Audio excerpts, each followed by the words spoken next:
Mesdames et messieurs, bonjour. On commence tout de suite cette édition spéciale de notre programme Bonjour l'Égypte pour ce samedi le 25 avril 2026. Une journée tellement spéciale pour l'Égypte, ce qui constitue notre première partie de cette édition de Bonjour l'Égypte, la célébration de la restauration et de la libération du Sinaï qui date depuis 1982, le 25 avril. Également, deuxième partie de notre édition d'aujourd'hui, on parlera de la participation du président de la République, Abdel Fattah el-Sisi, à la réunion consultative de Nicosie de l'Union européenne avec des pays arabes qui s'est tenue le 24 avril 2026. On commence tout de suite juste avec notre invité et un commentaire concernant la célébration de l'Égypte, de la restauration et de la libération du Sinaï. Avec nous, notre invité, le général de brigade Hatem Saber, qui est expert stratégique. Vous êtes le bienvenu avec nous, monsieur. Merci. Et on passe directement, chers téléspectateurs, avec notre commentaire sur ce sujet. L'Égypte commémore le 25 avril le 44e anniversaire de la libération du Sinaï en 1982, qui a lieu 9 ans après la grande victoire du 6 octobre 1973. En effet, les démarches militaires de l'Égypte pour libérer le Sinaï ont commencé quelques jours après la défaite du 5 juin 1967. Sur le champ de bataille, la confrontation a commencé à partir de septembre 1968. Jusqu'au 6 octobre 1973, lorsque les forces égyptiennes ont traversé le canal de Suez et détruit la ligne Bar-Lev. L'un des résultats les plus importants de cette guerre a été la restauration de la pleine souveraineté égyptienne sur le canal de Suez, la récupération de quelques parties de la péninsule du Sinaï et le retour de la navigation dans le canal de Suez en juin 1975.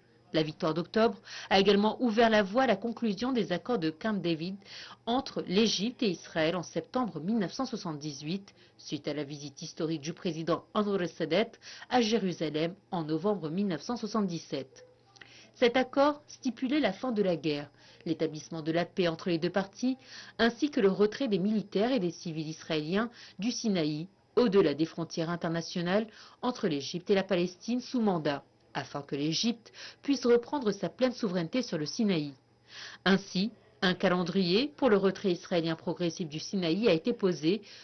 Le 26 mai 1979, Israël commence le retrait de ses troupes de la ville d'El Arish. 2 mois plus tard, la deuxième phase du retrait israélien du Sinaï a eu lieu le 26 juillet, une zone de 6000 km². Le 19 novembre 1979, Israël se retire de la région de Sainte-Catherine et de Wadi Tour. Le 25 avril 1982, après 15 ans d'occupation israélienne, le drapeau égyptien est hissé de nouveau sur la ville de Rafah, au nord Sinaï, et la ville de Sharm el-Sheikh, au sud Sinaï, marquant l'achèvement du retrait israélien du Sinaï, sauf de la petite ville de Toba, qu'Israël a voulu garder sous sa souveraineté. Ce que l'Égypte a catégoriquement refusé, en insistant sur le fait que tout différend sur le tracé des frontières doit être résolu conformément à l'article 7 du traité de paix égypto-israélien, qui stipule que les différends concernant l'application ou l'interprétation de ce traité doivent être réglés soit par la voie de la négociation ou à travers l'arbitrage international. Le combat juridique pour récupérer ce dernier kilomètre carré de la péninsule du Sinaï a duré 7 ans. Le 13 janvier 1986, Israël annonçait avoir accepté la demande égyptienne de soumettre ce différend frontalier à une commission d'arbitrage international. Le 29 septembre 1988, la Cour internationale de justice a attribué au Caire la souveraineté sur cette partie du Sinaï. Le 19 mars 1989, le drapeau de l'Égypte a finalement été levé sur le sol de Toba, l'un des coins les plus beaux au bord de la mer Rouge.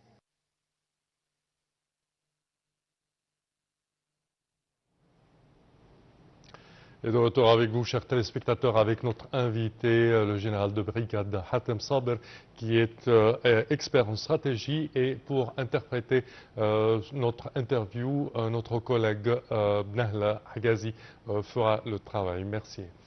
Monsieur le général, vous êtes le bienvenu. Au début, aujourd'hui, c'est un jour d'anniversaire, c'est un jour de fête, une journée de fête pour les forces armées égyptiennes et pour le peuple égyptien. On restitue le Sinaï, la libération de Sinaï également de l'occupation israélienne.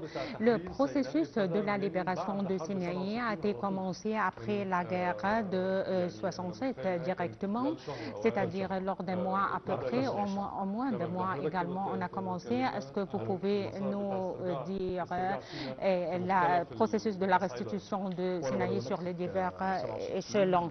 Après 67, les forces armées égyptiennes, ils assument la responsabilité pour la restitution des territoires après 67.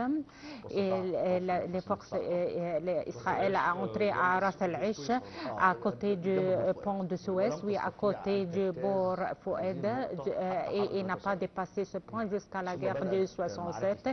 Et après, les guerres de Syrie ont été commencées et ont été poursuivies pour 6 ans. Et après la guerre d'octobre 73 et la victoire militaire de franchissement du canal de Suez, et la sagesse du Anwar el-Sadat, la stabilité du spectacle politique, parce que Israël ne va pas restituer, nous donner 1 centimètre ou 1 pouce de territoire avec le soutien américain, sans vision lucide avec l'accord de la paix. Il a pu faire et conclure l'accord de la paix, ce que le spectacle égyptien ne le sait pas, qu'après l'accord de la paix, Israël veut faire des compromis et de ne pas s'engager complètement et fermement de nous donner la terre. En 83, la signature du Camp David, en 26 mars 66 et 82, c'est la date de la restitution de Sinaï. Après l'accident de l'assassinat de Anwar el-Sadat, Israël veut faire un compromis et veut s'enfuir et ne pas nous restituer, nous donner la terre et d'abonder la terre. Et lors de l'exécution, il y a le problème du tabac, comme c'est la coutume d'Israël. Ils ont nié également les frontières, ils ont fait déplacer quelques spectacles et quelques marques historiques de son place. Ils ont bâti l'hôtel Latil, un hôtel dans la région du tabac. Ce n'est pas le problème, c'est la marque 50. Ils ont essayé de déplacer cette marque, de faire déplacer quelques arbres aux terres occupées. Mais on parle en ce qui concerne l'aspect militaire. La guerre, c'est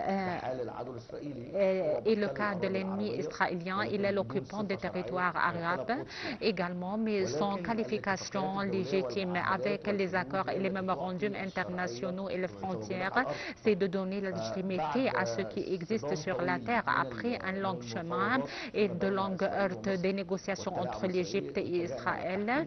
On a eu recours à l'arbitrage international et la guerre diplomatique était la plus acharnée, comme la guerre du Syrie au 73. L'Égypte a présenté des documents historiques concernant les cartes sur la terre depuis l'époque de Ottoman, et on a fait témoigner de quelques discours également d'officiers et de soldats anglais qui étaient à Taba en ce temps. C'est la période de la protection britannique à Taba. Oui, ils ont dit qu'ils sont à l'intérieur des frontières égyptiennes, et après la marque 50, c'est la marque éclatante également et remarquable entre le faux et le vrai, et le cours international et l'arbitrage international dans le droit à l'Égypte et à Taba, et le drapeau égyptien a hissé sur le territoire égyptien en 79. Le mot de discours du président Sisi aujourd'hui a dit qu'on ne laisse pas une seule pouce de nos territoires. Oui, la lutte frontalière ne se compte pas que par 3 façons: la guerre et les accords internationaux et les cartes géographiques et le cours de l'arbitrage également international. L'Égypte poursuit sur tous les échelons la guerre, les négociations, les concertations, les recours au cours de l'arbitrage international également a pris une série de procédures militaires et politiques qui autonomisent l'État égyptien de restituer le dernier pouce de ces territoires. C'est un long processus très honorable et c'est une épopée également, une légende depuis 67 et on a jusqu'à 89 après le hissement du drapeau de l'Égypte sur le Sinaï après une guerre plus acharnée de 73, la guerre du terrorisme. 10 ans, il y a préparation, planification également par la grande force, la force majeure de faire importer le terrorisme frontalier, tout en exploitant le cas de faiblesse politique. Est-ce que je peux qualifier cette guerre que c'est une guerre qui n'est pas nos thématiques nulle part? Non, pas force devant force, il y a toute la force majeure. L'Union soviétique, le Vietnam, quand à l'Amérique, quand aux États-Unis était une catastrophe, l'Afghanistan également, quand aux États-Unis, la Somalie, l'Irak, tout une guerre thématique. C'est la guerre des brigades, oui, exactement. Le gorilla et la terminologie également de la guerre des brigades. Mais les forces armées égyptiennes donnent un exemple pour le militarisme égyptien. Le changement de la stratégie combattante et le temps pour se mettre debout devant ce genre de guerre. Est-ce que vous pouvez nous dire quel est le décalage et la disparition de la stratégie à ce genre de guerre? Je ne parle pas en ce qui concerne la doctrine, les mécanismes, le miracle dans l'expérience militaire. Nous avons la capacité de gérer une guerre d'armes conjointe avec la préparation également de forces spéciales afin d'affronter la guerre de brigade formée par la police, et les forces de la police et les forces armées. Ce sont les groupes d'intervention rapide mixtes entre la police et les forces armées égyptiennes. C'est une idée qui a pu également éliminer la guerre des brigades. Ils ont besoin d'une haute compétence pour lire l'ennemi et pour faire également cohabiliter les logistiques pour servir les opérations spéciales dans la guerre des brigades. Les États-Unis ne peuvent pas exécuter ça au cours de 20 ans. La même chose pour la Somalie, la même chose pour l'Irak également. Tout ce qui entre par des forces organisationnelles qui ont lutté des forces, la guerre de brigade, sont exposés à une grande défaite, à l'exception la police et les forces armées égyptiennes qui ont donné une leçon à la stratégie mondiale qui sera enseignée au cours de l'histoire. L'Égypte, je peux vous dire que l'Égypte, en 2013, il y a 22 opérations terroristes et les forces également armées égyptiennes ont pu affronter tout ça. Il y a 0 opération en 2021, de 206 opérations ou attaques terroristes. On a atteint 0 maintenant. Il n'y a aucun attaque terroriste contre l'Égypte maintenant. Les soldats égyptiens ont pu entrer dans des guerres thématiques. Et oui, c'est un soutien militaire sans précédent. Oui, est-ce que je peux dire également le rôle de l'enseignement égyptien joue un rôle important? Oui, bien sûr, la lutte contre le terrorisme a été un travail de renseignement et militaire également très précieux. Les forces de sécurité, les services de renseignement, le service également de la sécurité nationale ont formé une épopée également légendaire pour nous donner les informations précieuses afin d'éliminer et d'éradiquer le terrorisme complètement et de torpiller également l'idée de la localisation du terrorisme. Cheikh Zouaïd El Arish était également les régions qui ont les risques les plus hauts, mais ce qui se passe également ce qui se passe en 7 octobre, c'est un triomphe pour le Jérusalem. L'Égypte a dit que cette opération avec toutes les répercussions, l'objectif c'est le déplacement des Palestiniens hors des territoires et de la bande de Gaza jusqu'en Égypte et faire liquider la question palestinienne également, et ce que le président a dit après quelques minutes, c'est le but de liquider la cause palestinienne, mais l'Égypte ne permet pas de tout ça, bien sûr.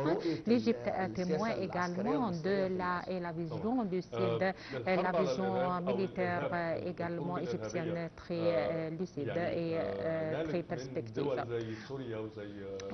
Également, la guerre comme Daesh, la Syrie et l'Irak, le front de Nusra, également un certain nombre de fronts également. Ces guerres, et même en Libye, il y a ces guerres quand ils viennent devant l'Égypte comment à éliminer tout ça et comment commence à affronter et à aborder toutes ces guerres et également on a pu surmonter toutes ces guerres terroristes. Les forces armées égyptiennes, en ce cas, l'expérience qui est accumulée chez les forces armées égyptiennes, j'imagine que cela, c'est une expérience qui doit être enseignée.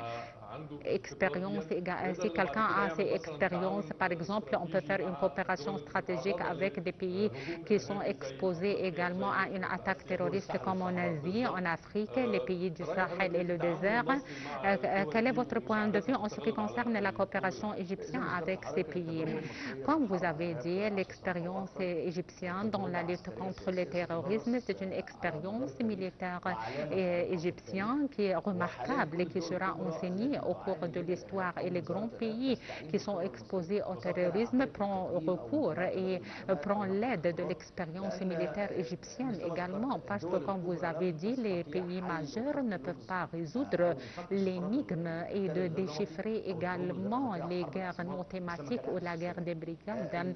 Et ça suffit qu'on sait que la planification du terrorisme,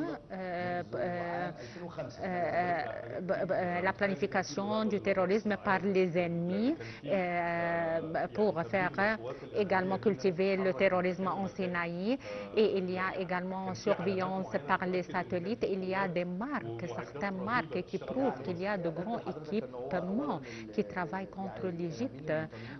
Oui, il y a également les groupes terroristes possèdent beaucoup d'équipements et des équipements également très progressés en Sinaï. Il y a des équipements également qui peuvent causer de grandes explosions. Et également, ces équipements également peuvent causer de grandes démolitions.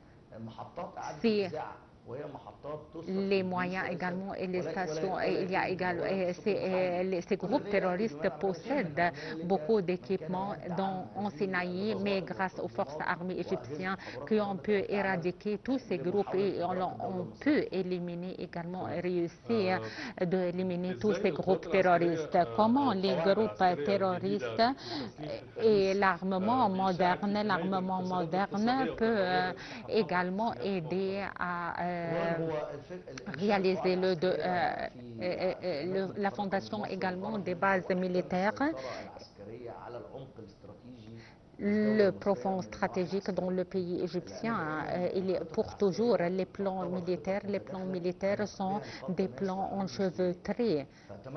La centralisation des forces armées et ce qui se passe après des années, le plan de l'armement et de la formation concernant les forces armées qui se changent également d'une façon sans précédent. Le service avant 2011 et après 2011 également, et la gestion du président de la République et le déplacement également sans précédent dans le système de l'armement et de la formation pour aller en pair avec les grands pays et les pays majeurs.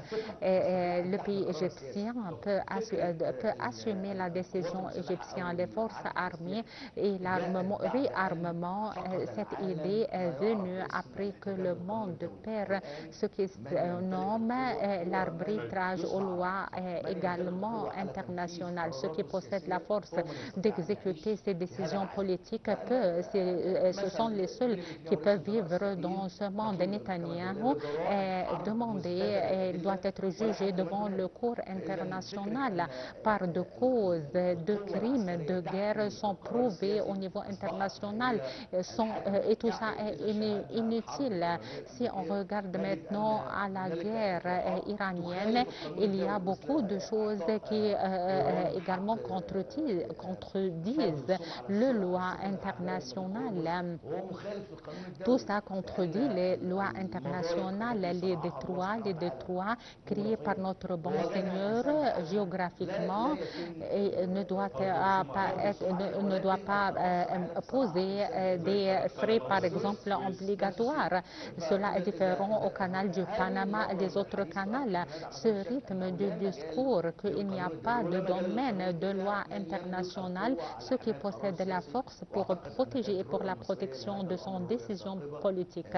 La vision égyptienne a été une vision très lucide et on collecte des résultats fructueux. Il y a la stratégie qui s'appelle la stratégie de la répercussion. Les forces armées, au lieu de prendre une terre, la présence des forces armées avec ses capacités, avec ses manœuvres, avec ses préparatifs, avec la déclaration de leur niveau. Je crois que ça, dans un monde qui est plein de combats et de luttes de droite et à gauche dans toutes directions, cela donne une grande force pour l'Égypte.